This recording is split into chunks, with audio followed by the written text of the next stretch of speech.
Hello दोस्तों, आपका स्वागत है हमारे यूट्यूब चैनल में। आज आपके लिए लाए आरआरबी एनटीपीसी में पूछे गए प्रश्नों का सटीक विश्लेषण। तो चलिए स्टार्ट करते हैं। इसमें जो है पहला प्रश्न आता है, तुगलकाबाद की स्थापना किस शासक के द्वारा किया गया था। तो तुगलकाबाद के बारे में जो है यह प्रश्न पूछा गया था। तो इसका राइट आंसर जो है तुगलकाबाद की स्थापना और ऐतिहासिक पृष्ठभूमि। इसके संस्थापक जो है गाजी मलिक जो है तुगलकाबाद के संस्थापक थे, जो बाद में गयासुद्दीन तुगलक के नाम से जो है सुल्तान बना था। समय काल की बात करते हैं तो यह 1321 ईस्वी में इसका स्थापना किया था। यह दिल्ली सल्तनत के तुगलक वंश, जिसका शासनकाल 1320 से 1414 तक तो जो था इसका प्रारंभिक केंद्र था। यह दिल्ली के ऐतिहासिक 7 शहरों में चौथा शहर जो है यह माना जाता था। नेक्स्ट आता है इसका उद्देश्य। उद्देश्य की बात करें तो यह जो है मंगोल आक्रमणों से जो है सुरक्षा के लिए अभेद्य सैन्य किले के रूप में इसका निर्माण किया गया था। किसके लिए? तो मंगोल आक्रमण से सुरक्षा के लिए। स्थापत्य कला की विशेषताएं, आर्किटेक्चरल फीचर की बात करें तो तुगलक कालीन वास्तुकला अपनी मजबूती और सादगी के लिए जानी जाती है। ढालू दीवारें जो है बैटर, तुगलकाबाद किले की दीवारें अंदर की ओर झुकी हुई है, जिसे सलामी शैली कहा जाता है। यह दीवारों को अतिरिक्त मजबूती प्रदान करती है। नेक्स्ट है अर्धवृत्ताकार बुर्ज। किले की दीवारों में विशाल बुर्ज बनाए गए थे। सामग्री जो है इसमें भारी बलुआ पत्थरों का जो है प्रयोग किया गया था। नेक्स्ट आता है इसमें 2 मंजिला गलियारे। 2 मंजिला गलियारे किले की सुरक्षा के लिए दीवारों के अंदर गुप्त गलियारे और तीरंदाजों के लिए छेद यानी लूप होल्स जो है बनाए गए थे। नेक्स्ट आता है गयासुद्दीन तुगलक का मकबरा। यह किला परिसर के भीतर ही स्थित है और परीक्षा के लिए अत्यंत महत्वपूर्ण है। आकार की बात करते हैं तो यह एक पंचकोणीय यानी पेंटागोनल घेरे के भीतर जो है यह बना हुआ है। मिश्रित शैली, इनमें जो है पहली बार हिंदू और मुस्लिम शैलियों का मेल देखा गया है, जैसे गुंबद के ऊपर कलश और आमलक का प्रयोग जो है इसमें देखा गया है। नेक्स्ट आता है लाल बलुआ पत्थर जो है और सफ़ेद संगमरमर। मकबरे का मुख्य भाग लाल पत्थर का है, जबकि गुंबद सफ़ेद संगमरमर से जो है इसको बनाया गया है। नेक्स्ट आता है इसमें महत्वपूर्ण तथ्य और विवाद। एग्जाम पॉइंट ऑफ व्यू से जो है हजरत निजामुद्दीन औलिया के साथ विवाद। सुल्तान और सूफी संत के बीच प्रसिद्ध विवाद हुआ था, जब सुल्तान ने शहर के निर्माण के लिए सभी मजदूरों को लगा दिया और संत के बावली निर्माण पर जो है रोक लगा दी। प्रसिद्ध कथन इसी संदर्भ में निजामुद्दीन औलिया ने हनुज दिल्ली दूर अस्त जो है दिल्ली अभी जो है दूर है कहा था, जब सुल्तान बंगाल अभियान से वापस जो है लौट रहा था। नेक्स्ट है सुल्तान की मृत्यु की बात करें तो 1325 में दिल्ली पहुंचने से पहले अफगानपुर में एक लकड़ी के महल के गिरने से गयासुद्दीन की मृत्यु हो गई थी। कुछ इतिहासकार जैसे इब्न बतूता इसे उनके पुत्र मोहम्मद बिन तुगलक का जो है षड्यंत्र मानते हैं। नेक्स्ट क्वेश्चन आता है उष्णकटिबंधीय क्षेत्र का विस्तार कहाँ से कहाँ तक है। तो उष्णकटिबंधीय क्षेत्र के बारे में प्रश्न पूछा गया है। तो इसका पहले जो है ज्योग्राफिकली एक्सटेंट यानी जो भौगोलिक विस्तार देखते हैं। उष्णकटिबंधीय क्षेत्र पृथ्वी के मध्य भाग में स्थित है। वह क्षेत्र है जो भूमध्य रेखा के यानी इक्वेटर के दोनों ओर फैला हुआ है। उत्तरी सीमा की बात करते हैं कर्क रेखा ट्रॉपिक ऑफ कैंसर जो 23.5 डिग्री जो है उत्तरी अक्षांश पर है, और दक्षिणी सीमा जो है मकर रेखा ट्रॉपिक ऑफ कैप्रिकॉर्न जो है यह 23.5 डिग्री जो है दक्षिणी अक्षांश है। भूमध्य रेखा जो है यह मध्य रेखा है, जिसको इक्वेटर बोला जाता है। यह 0 डिग्री अक्षांश पर जो है यह स्थित है। नेक्स्ट आता है इसका जो है विस्तार। अतः इस क्षेत्र का विस्तार 23.5 डिग्री उत्तर से 23.5 डिग्री दक्षिण अक्षांश के बीच जो है स्थित है। मुख्य विशेषताएं की बात करते हैं की कैरेक्टरिस्टिक्स। परीक्षाओं में अक्सर जो है जलवायु और सूर्य की स्थिति पर प्रश्न पूछे जाते हैं। तो सौर ताप यानी कि इंसोलेशन, यह पृथ्वी का सबसे गर्म क्षेत्र है, क्योंकि यह वर्षा कम से कम एक बार सूर्य की किरणें सीधे लंबवत जो है चमकती है। दिन रात की अवधि, यहाँ दिन और रात की अवधि में बहुत अधिक अंतर नहीं होता है। लगभग 12 घंटे का यानी 12 घंटा का दिन और 12 घंटे का रात यहाँ होता है। वर्षा की बात करते हैं इस क्षेत्र में संवहनीय वर्षा यानी कन्वेक्शनल रेनफॉल जो है अधिक होता है, विशेषकर भूमध्य रेखा के पास जो है ज़्यादा देखने को मिलता है। नेक्स्ट आता है इसमें महत्वपूर्ण उपक्षेत्र की बात करते हैं, सब रीजन। इसे जलवायु के आधार पर दो मुख्य भागों में बांटा जाता है। विषुवतीय क्षेत्र यानी इक्वेटोरियल रीजन जो है यह 0 डिग्री सेल्सियस से 10 डिग्री जो है 0 डिग्री से जो है 10 डिग्री उत्तर और दक्षिण। यहाँ साल भर भारी वर्षा और गर्मी रहती है, जैसे अमेजन बेसिन में। उष्णकटिबंधीय सवाना मानसून क्षेत्र 10 डिग्री से 23.5 डिग्री के बीच, जहाँ स्पष्ट शुष्क और गीले मौसम होते हैं, जैसे भारत का जो है अधिकांश भाग ऐसा देखने को मिलता है। नेक्स्ट आते हैं एग्जाम पॉइंट ऑफ व्यू से जो है अंतः जो है उष्णकटिबंधीय अभिसरण क्षेत्र ITCZ, यह हुआ निम्न दाब वाला क्षेत्र है, जहां उत्तर पूर्वी और दक्षिणी पूर्वी व्यापारिक पवनें यानी ट्रेड विंड्स मिलती है। यह क्षेत्र सूर्य की स्थिति के अनुसार उत्तर दक्षिण जो है खिसकता रहता है। जैव विविधता, दुनिया की सर्वाधिक जैव विविधता बायोडायवर्सिटी जो है इसी क्षेत्र में पाई जाती है। नेक्स्ट क्वेश्चन आता है 1882 में महिला आर्य समाज की स्थापना किसके द्वारा जो है किया गया था। तो इसमें जो है महिला आर्य समाज के बारे में प्रश्न पूछा गया है। तो इसका राइट आंसर महिला आर्य समाज की स्थापना 1882 में प्रसिद्ध समाज सुधारक पंडिता रमाबाई द्वारा जो है की गई थी। इसका स्थापना और मुख्य उद्देश्य, स्थापना वर्ष जो है 30 नवंबर 1882 रहा। स्थान जो है यह महाराष्ट्र के पुणे में जो है महिला आर्य समाज की स्थापना की गई थी। इसका जो है मुख्य उद्देश्य महिलाओं की शिक्षा को बढ़ावा देना, बाल विवाह जैसी कुरीतियों का विरोध करना और पीड़ित महिलाओं विशेषकर विधवाओं को आत्मनिर्भर बनाना जो है इसका मुख्य उद्देश्य था। पंडिता रमाबाई के बारे में इंट्रोडक्शन। पंडिता रमाबाई 19वीं सदी की एक असाधारण विदुषी और समाज सुधारक थी। उनके बारे में ये तथ्य अक्सर परीक्षाओं में पूछे जाते हैं। उपाधि की बात करते हैं, उन्हें कलकत्ता विश्वविद्यालय द्वारा पंडिता और सरस्वती की उपाधियों से जो है उनको सम्मानित किया गया था। नेक्स्ट आता है आर्य महिला समाज का विस्तार। उन्होंने पुणे के बाद अहमदनगर, सोलापुर और थाने जैसे शहरों में भी इसकी शाखाएं खोली। नेक्स्ट आता है हंटर कमीशन 1882। उन्होंने लॉर्ड रिपन द्वारा नियुक्त हंटर शिक्षा आयोग के सामने महिलाओं की शिक्षा और चिकित्सा सहायता, लेडी डॉक्टरों की नियुक्ति के लिए जो है जोरदार गवाही दी थी। नेक्स्ट है अन्य महत्वपूर्ण संस्थान जो है जिससे पंडिता रमाबाई द्वारा जो है स्थापित किया गया था। तो इसमें जो है देखते हैं, पहला है महिला आर्य समाज के अलावा उन्होंने महिलाओं के कल्याण के लिए अन्य महत्वपूर्ण कार्य किए। शारदा सदन जो है 1889, मुंबई में विधवाओं के लिए एक स्कूल और आवास की स्थापना की।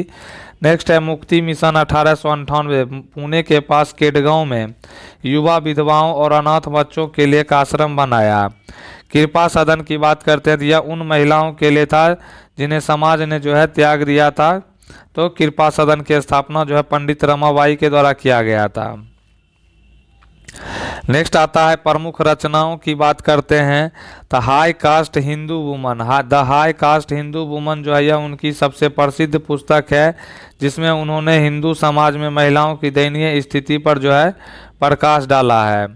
नेक्स्ट आता है, इसमें कंफ्यूजिंग पॉइंट होता है, आर्य समाज की स्थापना जो है स्वामी दयानंद सरस्वती ने 1875 ईस्वी में की थी। वहीं पर आर्य महिला समाज इसकी स्थापना पंडिता रमाबाई ने 1882 में विशेष रूप से महिलाओं के उत्थान के लिए जो है किया था।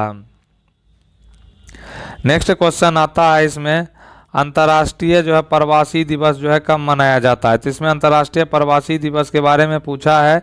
तो इसका राइट आंसर प्रत्येक वर्ष 18 दिसंबर को अंतर्राष्ट्रीय प्रवासी दिवस इंटरनेशनल माइग्रेंट्स डे जो है मनाया जाता है। स्थापना की बात करते हैं तो संयुक्त राष्ट्र महासभा UNGA ने 4 दिसंबर 2000 को इस दिवस की आधिकारिक घोषणा जो है की थी।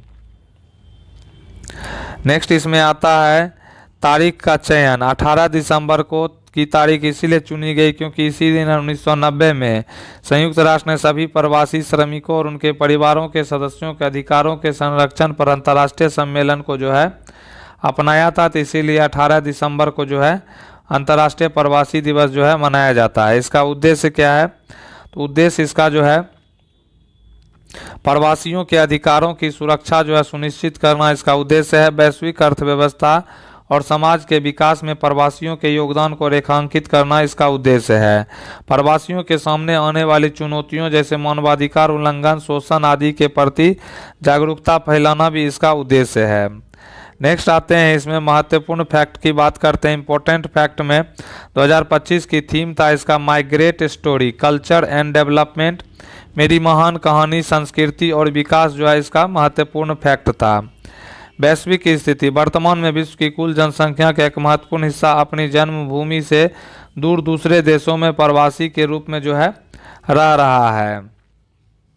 नेक्स्ट क्वेश्चन आता है मौलिक कर्तव्य का संबंध जो है किस अनुच्छेद से है, यानी मौलिक कर्तव्य के बारे में प्रश्न पूछा गया है। तो इसका जो है राइट आंसर देखते हैं, संवैधानिक स्थिति यानी कॉन्स्टिट्यूशनल पोजीशन। अनुच्छेद जो है 51 के ए यानी हिंदी में 51 के क में मौलिक कर्तव्य का प्रावधान किया गया और भाग जो है 4 का ए जो है यानी भाग 4 के क में मौलिक कर्तव्य है। स्रोत मौलिक कर्तव्यों का विचार तत्कालीन सोवियत संघ यानी रूस के संविधान से जो है लिया गया है, ग्रहण किया गया है। इसका जो है पृष्ठभूमि की बात करते हैं तो ऐतिहासिक पृष्ठभूमि, मूल संविधान में मौलिक कर्तव्यों का कोई उल्लेख नहीं था, इन्हें बाद में जोड़ा गया। स्वर्ण सिंह समिति 1976, इस समिति की सिफारिशों के आधार पर मौलिक कर्तव्यों को संविधान में शामिल किया गया। 42वां संविधान संशोधन 1976, इसके माध्यम से संविधान में 10 मौलिक कर्तव्य जोड़े गए। वर्तमान मूल में कितना था, 10 था। 86वां संविधान संशोधन 2002, इसके माध्यम से 11वां मौलिक कर्तव्य जोड़ा गया जो 6 से 14 वर्ष के बच्चों को शिक्षा के अवसर को जो है प्रदान करना है। नेक्स्ट आता है इसमें प्रमुख विशेषताएं की फीचर्स की बात करें तो प्रकृति, ये गैर न्यायोचित यानी नॉन जस्टिसेबल जो है यानी इनके उल्लंघन पर सीधे अदालत द्वारा दंड नहीं दिया जा सकता जब तक कि उनके लिए अलग से कोई कानून ना बना हो। केवल नागरिकों के लिए, मौलिक कर्तव्य केवल भारतीय नागरिकों पर लागू होते हैं, विदेशियों पर नहीं। नैतिक और नागरिक कर्तव्य, इनमें स्वतंत्रता संग्राम के आदर्शों का सम्मान करना, नैतिक और राष्ट्रीय ध्वज का सम्मान करना, नागरिक जैसे कर्तव्य जो है इसमें शामिल किए गए हैं। नेक्स्ट है महत्वपूर्ण अनुच्छेद 51A के कुछ प्रमुख कर्तव्य है जो अक्सर जो है इस टॉपिक से जो है प्रश्न परीक्षा में पूछे जाते हैं। तो 51A का ए, संविधान का पालन करना और उसके आदर्शों, संस्थाओं, राष्ट्रध्वज और राष्ट्रगान का सम्मान करना जो है 51 का ए का क्लाउज ए में है। नेक्स्ट है 51A का क्लाउज जी में जो है प्राकृतिक पर्यावरण की रक्षा और संवर्धन करना, जैसे वन, झील, नदी और वन्य जीव जो है इससे संबंधित है। 51A का जो है क्लाउज एच कहता है वैज्ञानिक दृष्टिकोण, मानववाद और ज्ञान अर्जन की भावना का जो है विकास करना। नेक्स्ट है 51A का क्लाउज के कहता है 6 से 14 वर्ष तक के बच्चों को शिक्षा के अवसर प्रदान करना, अभिभावकों का कर्तव्य जो है अनिवार्य कर दिया गया। नेक्स्ट आता है इसमें किस संविधान संशोधन अधिनियम द्वारा जो है राष्ट्रीय आपातकाल को 2 महीने से घटाकर 1 महीने कर दिया गया। तो इसमें जो है संविधान संशोधन के बारे में, राष्ट्रीय आपातकाल के बारे में पूछा है। तो भारतीय संविधान के इतिहास में 44वें संविधान संशोधन अधिनियम 1978 द्वारा राष्ट्रीय आपातकाल नेशनल इमरजेंसी से संबंधित कई महत्वपूर्ण बदलाव किए गए थे, जिनमें जो है इसका समय सीमा को जो है घटाना भी एक शामिल था। अब इसमें जो है एग्जाम पॉइंट ऑफ व्यू से हम लोग इसमें देखते हैं समय सीमा में परिवर्तन जो है अनुच्छेद 352 संशोधन जो है 44वां संविधान संशोधन 1978 के द्वारा किया गया। बदलाव, राष्ट्रपति द्वारा राष्ट्रीय आपातकाल की घोषणा किए जाने के बाद इसे संसद के दोनों सदनों द्वारा 1 महीने के भीतर जो अनुमोदित यानी अप्रूव किया जाना अनिवार्य जो है कर दिया गया है।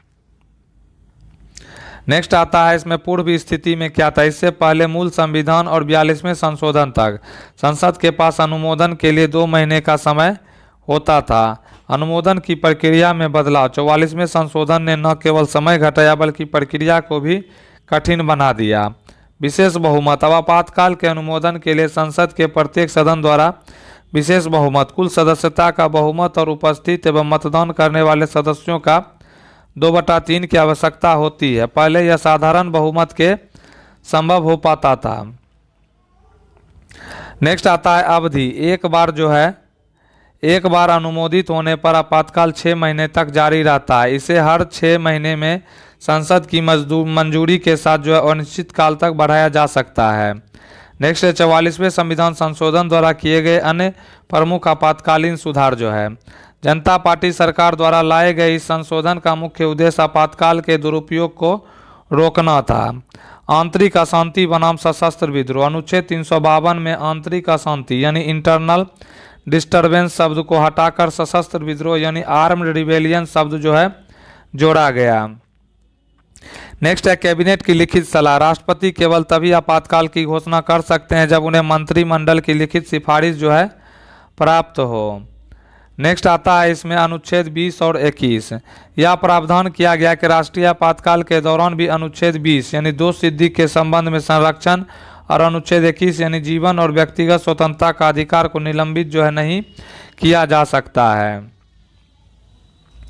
नेक्स्ट क्वेश्चन आता है भारतीय संविधान के किस अनुच्छेद के तहत राष्ट्रपति किसी राज्य या उच्च न्यायालय में उच्च न्यायालय की स्थापना कर सकता है। तो इसमें उच्च न्यायालय के बारे में और राष्ट्रपति के बारे में संबंध पूछा है। तो इसका जिसका जो है राइट आंसर भारतीय संविधान में उच्च न्यायालय यानी हाई कोर्ट की स्थापना और गठन से संबंधित प्रावधान मुख्य रूप से अनुच्छेद 214 से 231 के बीच जो है दिया गया है।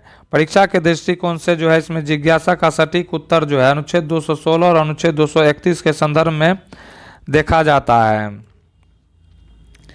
नेक्स्ट आता है इसमें मुख्य अनुच्छेद जो है, तो अनुच्छेद 216 जो है उच्च न्यायालयों का गठन। प्रत्येक उच्च न्यायालय में एक मुख्य न्यायाधीश और ऐसे अन्य न्यायाधीश होंगे जिन्हें राष्ट्रपति समय समय पर नियुक्त करना आवश्यक समझेंगे। शक्ति की बात करते हैं तो यह अनुच्छेद राष्ट्रपति को यह शक्ति देता है कि वह आवश्यकता अनुसार न्यायाधीशों की संख्या बढ़ाकर उच्च न्यायालय के कार्यक्षेत्र और उसकी क्षमता को सुदृढ़ जो है कर सके। नेक्स्ट आता है इसमें उच्च न्यायालय की स्थापना। नए उच्च न्यायालय की स्थापना अनुच्छेद 231 के तहत। संसद के पास यह शक्ति है कि वह कानून बनाकर 2 या 2 से अधिक राज्यों या केंद्र शासित प्रदेशों के लिए एक ही साझा या उच्च न्यायालय यानी कॉमन हाई कोर्ट की स्थापना कर सके। नेक्स्ट है उदाहरण पंजाब और हरियाणा उच्च न्यायालय जो है यह चंडीगढ़ में है। राष्ट्रपति की भूमिका और महत्वपूर्ण अनुच्छेद। उच्च न्यायालयों के संदर्भ में राष्ट्रपति की शक्तियां जो है निम्नलिखित अनुच्छेदों के तहत जो है आती हैं। अनुच्छेद जो है 217 उच्च न्यायालय के न्यायाधीश की नियुक्ति राष्ट्रपति द्वारा जो है अनुच्छेद 217 के तहत किया जाता है। नेक्स्ट आता है अनुच्छेद 222 राष्ट्रपति भारत के मुख्य न्यायाधीश सीजीआई के परामर्श से न्यायाधीशों का एक उच्च न्यायालय से दूसरे में स्थानांतरण यानी ट्रांसफर कर सकते हैं। अनुच्छेद 224 राष्ट्रपति अतिरिक्त यानी एडिशनल और कार्यवाहक यानी एक्टिंग न्यायाधीशों की नियुक्ति कर सकते हैं यदि कार्य का बोझ अधिक हो। परीक्षा हेतु विशेष तथ्य की बात करते हैं। संविधान का भाग 6 का जो है क्लाउज 6 में उच्च न्यायालयों का वर्णन किया गया है। प्रथम उच्च न्यायालय का गठन 1862 में कलकत्ता, बॉम्बे और मद्रास में जो है स्थापित किए गए थे।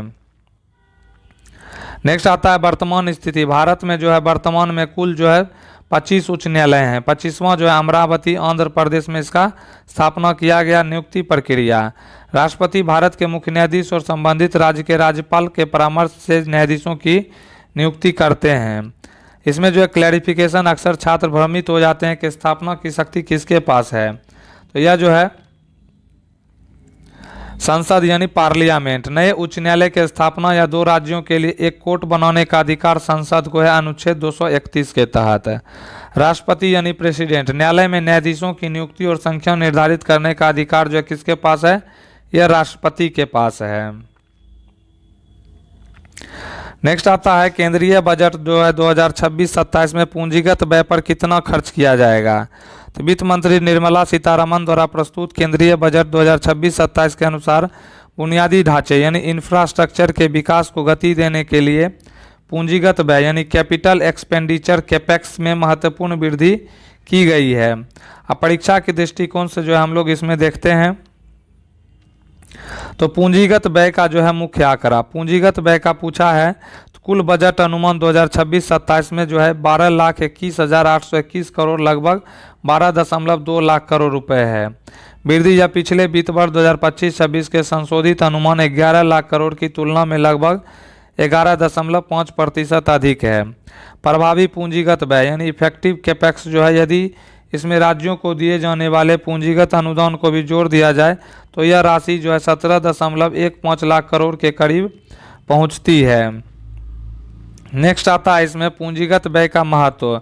एग्जाम पॉइंट ऑफ व्यू से देखते हैं तो सरकार का ध्यान जो है कैपेक्स लेड ग्रोथ यानी पूंजीगत व्यय आधारित विकास पर है क्योंकि इसके कई लाभ होते हैं। रोजगार सृजन, सड़क, रेलवे और बंदरगाहों के निर्माण से बड़े पैमाने पर नौकरियां पैदा होती हैं। क्राउडिंग इन जो है, सार्वजनिक निवेश बढ़ने से निजी क्षेत्र के निवेशक भी निवेश के लिए जो है प्रोत्साहित होते हैं। बुनियादी ढांचा की बात करते हैं इसमें, तो इसमें रेलवे के लिए रिकॉर्ड आवंटन और नए समर्पित माल ढुलाई गलियारों जैसे डकुनी से सूरत का जो है निर्माण शामिल है। नेक्स्ट आता है राज्यों के लिए सहायता। तो राज्यों के लिए सहायता जो है, यह बजट में राज्यों को बुनियादी ढांचे के विकास के लिए 1.85 लाख करोड़ के ब्याज मुक्त ऋण यानी इंटरेस्ट फ्री लोन का प्रावधान भी किया गया है। नेक्स्ट क्वेश्चन आता है, भारत के भौगोलिक मानचित्र पर सबसे दक्षिणी में स्थित परमाणु ऊर्जा संयंत्र कौन सा है? तो इसका राइट आंसर भारत के भौगोलिक मानचित्र पर सबसे दक्षिण में स्थित परमाणु ऊर्जा संयंत्र कुडनकुलम परमाणु ऊर्जा संयंत्र है। परीक्षा के दृष्टिकोण से देखते हैं कि कौन सा जो है परमाणु ऊर्जा संयंत्र है। तो अब स्थिति की बात करते हैं, तो इसमें जो है लोकेशन, यह जो है कुडनकुलम परमाणु ऊर्जा संयंत्र जो है यह कहाँ है? तो यह जो है तमिलनाडु में है और जो है जिला जो है तिरुनवेली में है। विशेषता यह भारत के बिल्कुल दक्षिणी छोर पर मन्नार की खाड़ी के तट पर स्थित है। महत्वपूर्ण तकनीकी तथ्य जो है, टेक्निकल फैक्ट जो है, सहयोगी संयंत्र का निर्माण जो है रूस यानी रसिया के तकनीकी सहयोग से किया गया था। नेक्स्ट आता है इसमें यह क्षमता, यह भारत का सबसे बड़ा जो है परमाणु ऊर्जा केंद्र है और इसकी प्रत्येक इकाई जो है यानी यूनिट की क्षमता लगभग कितना है? तो लगभग जो है 1000 मेगावाट है। रिएक्टर का प्रकार, यह जो है VVER 1000 यानी दबाव युक्त जल रिएक्टर जो है प्रेशराइज्ड वाटर रिएक्टर का जो है उपयोग किया जाता है। अन्य प्रमुख परमाणु संयंत्र उत्तर से दक्षिण के क्रम में जो है यह दर्शाया गया है और यह जो है परीक्षा में जो है ऐसा पूछा जाता है। तो नरौरा जो है, नरौरा कहाँ है? तो यह उत्तर प्रदेश जो है सबसे उत्तरी में है। रावत भाटा जो है यह राजस्थान में है। काकरापारा जो है यह गुजरात में है। तारापुर जो है महाराष्ट्र भारत का जो है यह पहला परमाणु संयंत्र है। नेक्स्ट आता है कैगा, यह जो है कैगा कर्नाटक में है। कलपक्कम जो है यह तमिलनाडु मद्रास परमाणु ऊर्जा संयंत्र केंद्र है। कुडनकुलम जो है यह तमिलनाडु जो है सबसे दक्षिणी में स्थित है। याद रखने योग्य विशेष जो है एग्जाम पॉइंट ऑफ व्यू से, कलपक्कम यह भी तमिलनाडु में, लेकिन यह कुडनकुलम के उत्तर यानी चेन्नई के पास जो है यह स्थित है। नेक्स्ट आता है थोरियम का उपयोग, कलपक्कम में स्थित भाविनी भारत के 3 चरणों वाले परमाणु कार्यक्रम के दूसरे चरण फास्ट ब्रेडर रिएक्टर पर जो है काम कर रहा है। नेक्स्ट आता है क्वेश्चन, 1947 में स्वतंत्रता के बाद भारत के द्वारा कौन सी आर्थिक प्रणाली को अपनाया गया? तो इसका राइट आंसर 1947 में स्वतंत्रता के बाद भारत ने मिश्रित अर्थव्यवस्था मिक्स्ड इकोनॉमी की प्रणाली को अपनाया। यह निर्णय भारत के प्रथम प्रधानमंत्री जवाहरलाल नेहरू के विजन और तत्कालीन सामाजिक आर्थिक परिस्थितियों पर आधारित था। परीक्षा के दृष्टिकोण से देखते हैं मिश्रित अर्थव्यवस्था क्या है। तो मिश्रित अर्थव्यवस्था क्या है? यह जो है मिश्रित अर्थव्यवस्था वह प्रणाली है जिसमें सार्वजनिक क्षेत्र यानी पब्लिक सेक्टर और निजी क्षेत्र यानी प्राइवेट सेक्टर दोनों सह अस्तित्व यानी को एग्जिस्टेंस में रहते हैं। सार्वजनिक क्षेत्र की बात करें तो सरकार उन उद्योगों को नियंत्रित करती है जो रणनीतिक रूप से महत्वपूर्ण और जन कल्याण के लिए आवश्यक है, जैसे रेलवे, रक्षा, परमाणु ऊर्जा। निजी क्षेत्र यानी प्राइवेट क्षेत्र व्यक्तिगत उद्यमियों को लाभ कमाने के उद्देश्य से व्यापार और उद्योग चलाने की अनुमति दी जाती है, लेकिन वे सरकारी नियमों के अधीन होते हैं। नेक्स्ट आता है इस प्रणाली का जो है चुनने का कारण जो है, स्वतंत्रता के समय भारत के सामने कई चुनौतियां थी जिसके कारण इस बीच के रास्ते को चुना गया। पूंजी का अभाव की बात करते हैं। स्वतंत्रता के समय भारत के सामने कई चुनौतियां थी जिसके कारण इस बीच के रास्ते को चुना गया। पूंजी का अभाव की बात करते हैं, उस समय निजी क्षेत्र इतना सक्षम नहीं था कि वह भारी उद्योगों जैसे लोहा और इस्पात में निवेश कर सके, इसलिए सरकार को जो है इसमें आगे आना पड़ा। नेक्स्ट आता है सामाजिक कल्याण, केवल जो है पूंजीवाद यानी कैपिटलिज्म अपनाने से गरीबी और असमानता बढ़ने का डर था।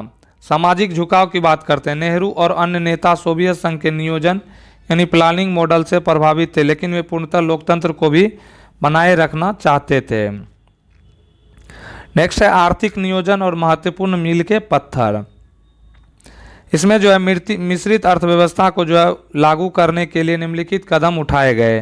पहला जो है योजना आयोग यानी प्लानिंग कमीशन, 1950 में इसकी स्थापना हुई ताकि पंचवर्षीय योजनाओं के माध्यम से विकास को जो है गति दी जा सके। औद्योगिक नीति प्रस्ताव 1948, यह भारत की पहली आधिकारिक जो नीति थी जिसने स्पष्ट किया कि भारत जो है एक मिश्रित अर्थव्यवस्था होगा। औद्योगिक नीति प्रस्ताव 1956, इसे भारत का आर्थिक संविधान कहा जाता है। इसमें उद्योगों को 3 श्रेणियों यानी शेड्यूल ए बी सी में बांटा गया और सार्वजनिक क्षेत्र को कमांडिंग हाइट्स सर्वोच्च स्थान जो है दिया गया। नेक्स्ट आता है Nehru Mahalanobis model. PC Mahalanobis model जो है द्वितीय पंचवर्षीय योजना 1956-61 के दौरान भारत ने भारी उद्योगों के विकास पर जोर दिया। इसी दौरान भिलाई, राउरकेला और दुर्गापुर जैसे बड़े इस्पात संयंत्र जो है स्थापित किए गए। नेक्स्ट आता है 1991 का बदलाव जो एलपीजी रिफॉर्म्स आया था। हालांकि भारत आज भी एक मिश्रित अर्थव्यवस्था है, लेकिन 1991 का आर्थिक संकट के बाद इसमें बड़ा बदलाव आया। भारत ने उदारीकरण, लिबरलाइजेशन, निजीकरण, प्राइवेटाइजेशन और वैश्वीकरण ग्लोबलाइजेशन को अपनाया, जिससे अर्थव्यवस्था में निजी क्षेत्र की भूमिका और जो है अधिक बढ़ गई। नेक्स्ट क्वेश्चन आता है सभी पंचवर्षीय योजनाओं का जो है विवरण क्या है। तो इसका जो है राइट आंसर, भारत में पंचवर्षीय योजना यानी 5 ईयर प्लान आर्थिक विकास का मुख्य आधार रहा है। 1951 से 2017 तक कुल 12 पंचवर्षीय योजनाएं लागू की गई। 2015 में योजना आयोग के स्थान पर नीति आयोग के गठन के बाद इस व्यवस्था को समाप्त कर दिया गया। अब इसमें जो है परीक्षा के दृष्टिकोण से जो हम लोग इसका विवरण जो है देखते हैं। प्रथम पंचवर्षीय योजना 1951 से 1956 तक जो है इसका शासनकाल रहा है।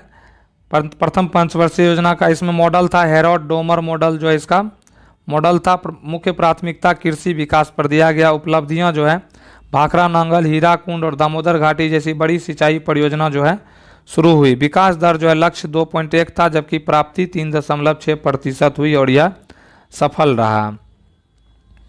नेक्स्ट आता है द्वितीय पंचवर्षीय योजना 1956 से 61 तक चला। मॉडल जो है पीसी महालनोबिस मॉडल था। मुख्य प्राथमिकता भारी उद्योग और तीव्र औद्योगिकरण जो है किया गया। उपलब्धियां भिलाई, दुर्गापुर, राउरकेला इस्पात संयंत्रों की स्थापना की गई। तृतीय पंचवर्षीय योजना 1961 से 66, उद्देश्य अर्थव्यवस्था को जो है आत्मनिर्भर और स्वस्फूर्त सेल्फ जनरेटिंग बनाना। विफलता का कारण जो है भारत चीन युद्ध 1962 रहा, भारत पाक युद्ध 1965 और भीषण जो है सुखाड़ आ गया, जिसके कारण कि यह विफल रहा। परिणाम की बात करते हैं, यह वो योजना जो है क्या रहा, असफल रही। नेक्स्ट आता है योजना अवकाश प्लान हॉलीडे 1966 से 69। तीसरी योजना की विफलता के कारण 3 एक वर्षीय योजना चलाई गई। इसी दौरान हरित क्रांति ग्रीन रिवॉल्यूशन की शुरुआत हुई। नेक्स्ट आता है चौथी पंचवर्षीय योजना 1969 से 74 चला। मॉडल की बात करते हैं अशोक रुद्र और जो है एएस मन्ने यानी गाडगिल फॉर्मूला जो है इस पर चला। उद्देश्य जो है स्थिरता के साथ विकास और आत्मनिर्भरता इसमें देखने को मिला।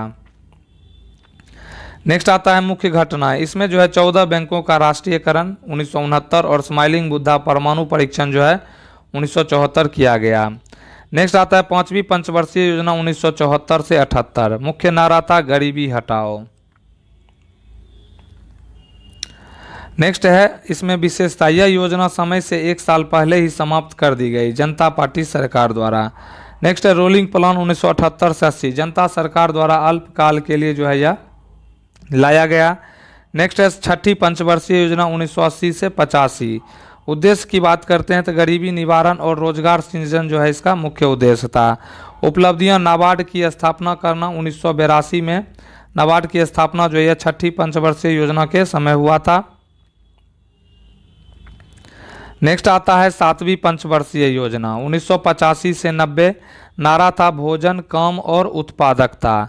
मॉडल था मिलर मॉडल। इसमें पहली बार निजी क्षेत्र को सार्वजनिक क्षेत्र की तुलना में जो है प्राथमिकता दी गई।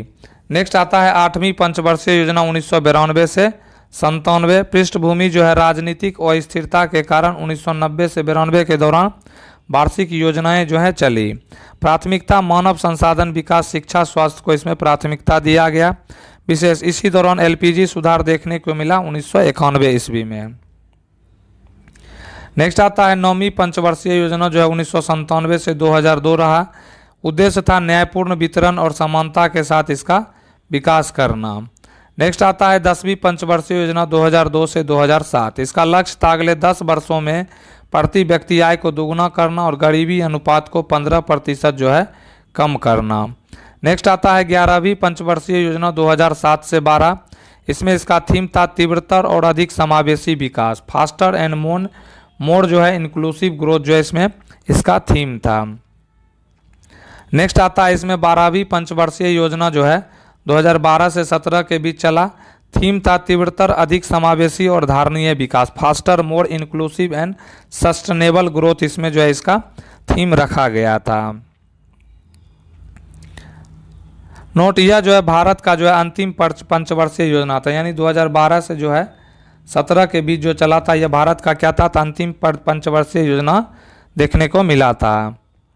नेक्स्ट आता है भारत के किस भौगोलिक क्षेत्र में लौह अयस्क और कोयले की भंडारण की उच्च सांद्रता पाई जाती है। तो भारत में लौह अयस्क जो है आयरन ओर और कोल के भंडार की सबसे उच्च सांद्रता छोटा नागपुर के पठार क्षेत्र में पाई जाती है। इसे अक्सर भारत का रूर यानी रूर ऑफ इंडिया कहा जाता है, क्योंकि जर्मनी के रूर क्षेत्र की तरह यहाँ भी खनिजों का विशाल भंडार देखने को मिलता है।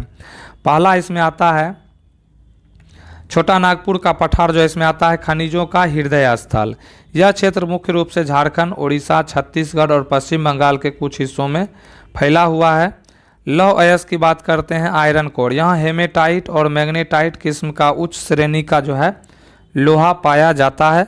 मुख्य क्षेत्र जो है सिंहभूम झारखंड है, मयूरभंज और जो झार जो है ये उड़ीसा है तथा बैलाडीला जो है यह छत्तीसगढ़ है।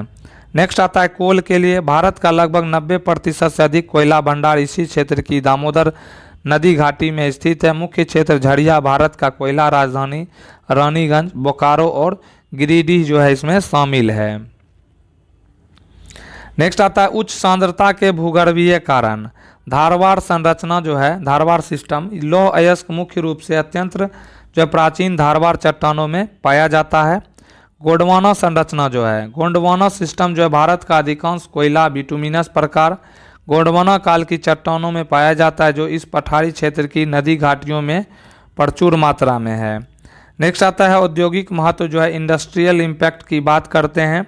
तो इंडस्ट्रियल इम्पैक्ट में जो है लौह अयस्क और कोयले की एक ही क्षेत्र में उपलब्धता के कारण भारत के अधिकांश लौह इस्पात उद्योग यानी आयरन एंड स्टील प्लांट्स इसी क्षेत्र के आसपास स्थापित हुए हैं।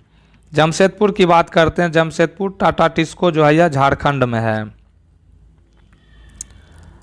नेक्स्ट है बोकारो, यह झारखंड में है। दुर्गापुर पश्चिम बंगाल, राउरकेला उड़ीसा, भिलाई जो है यह छत्तीसगढ़ में है। अन्य महत्वपूर्ण खनिज इस क्षेत्र में केवल लोहा और कोयला ही नहीं बल्कि रणनीतिक जो है खनिज भी प्रचुर मात्रा में जो है पाया जाता है।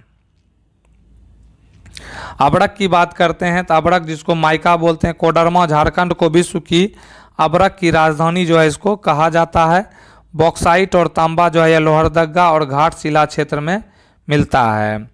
नेक्स्ट क्वेश्चन आता है इसमें भूमिज विद्रोह के बारे में। तो भूमिज विद्रोह की विशेषताएं जो है इसमें पूछा गया है। तो भूमिज विद्रोह जो है भूमिज विद्रोह 1832 से 33 जिसे अंग्रेजों ने गंगा नारायण का हंगामा भी कहा था और झारखंड और पश्चिम बंगाल के जंगल महल क्षेत्र का एक प्रमुख आदिवासी विद्रोह था। नेतृत्व और विस्तार की बात करते हैं। लीडरशिप एंड स्पिरिट, मुख्य नेता जो इस विद्रोह का नेतृत्व गंगा नारायण सिंह ने किया था।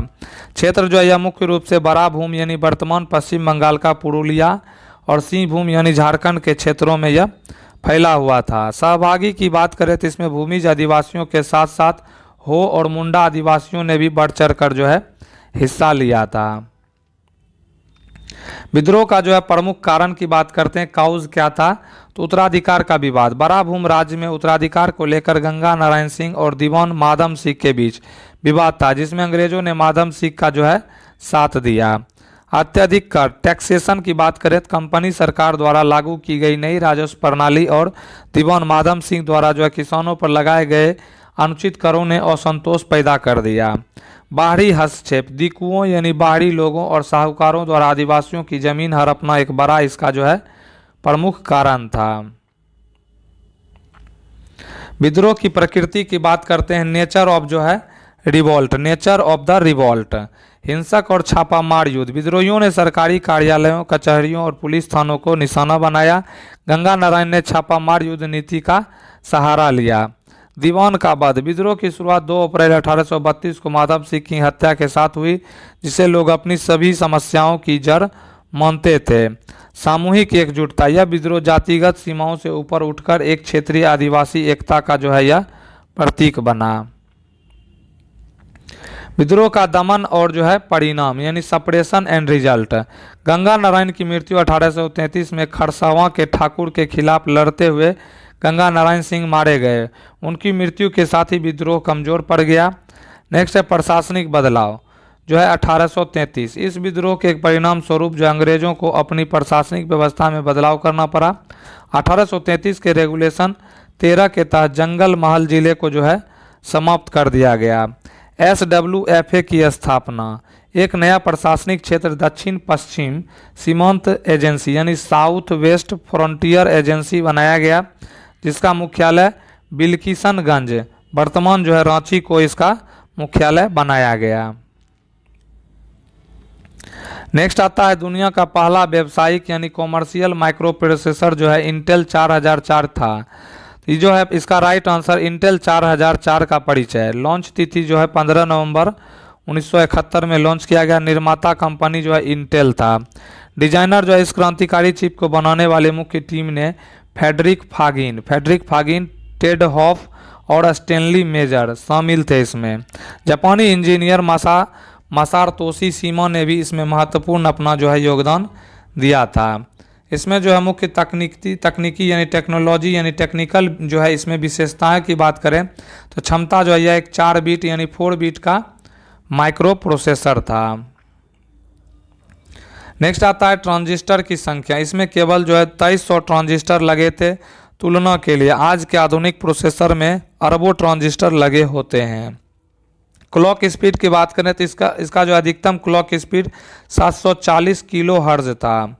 प्रौद्योगिकी की बात करें तो इसे जो है 10 माइक्रोन सिलिकॉन गेट यानी PMOS तकनीक का उपयोग करके बनाया गया था। नेक्स्ट है इसका उपयोग और महत्व।